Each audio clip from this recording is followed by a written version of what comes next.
Now, Dawkins devotes 6 full pages brimming with ridicule and invective to the ontological argument. But he does so without raising any serious objection to Plantinga's ontological argument. He reiterates a parody of the argument, which is designed to show that God does not exist. Because he says a God who created everything while not existing is greater than a God who created everything while existing. And therefore, this proves that God does not exist, because a God who could create everything while not existing is greater and therefore would be maximally great. Now, ironically, this parody, far from undermining the argument, actually reinforces it. For think about it. A being which creates everything while not existing is logically incoherent and therefore impossible. There is no possible world in which a non-existent being exists. Right? That's logically incoherent. So there is no possible world in which a non-existent being exists and creates everything else. So that his parody is based upon a logical incoherence. Such a being isn't possible and therefore doesn't exist in any possible world.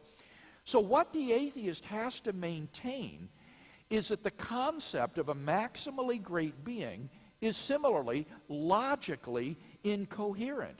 It has to be like the concept of a married bachelor or a round square. But the problem is that it's not like that. There's nothing incoherent about the idea of a being which is omnipotent, omniscient, morally perfect, and exists in every logically possible world. That seems to be a perfectly coherent conception, and therefore that actually supports the truth of premise 1, that it's possible that a maximally great being exists. Dawkins also chortles, I've forgotten the details, but I once piqued a gathering of theologians and philosophers by adapting the ontological argument to prove that pigs can fly.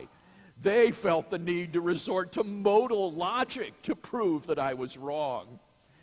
Now, folks, this is just embarrassing.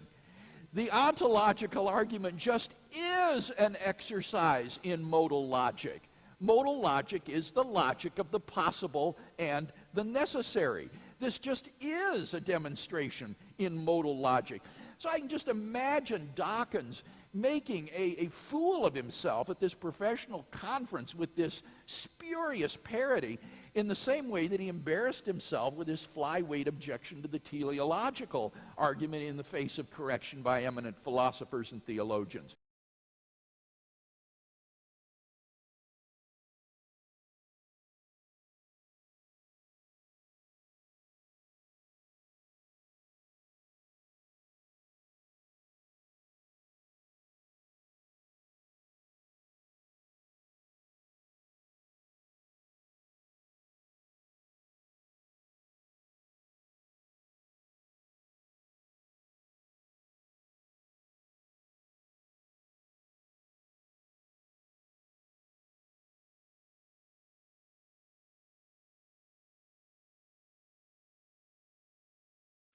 We only need to use the word faith when there isn't any evidence. No, not at all.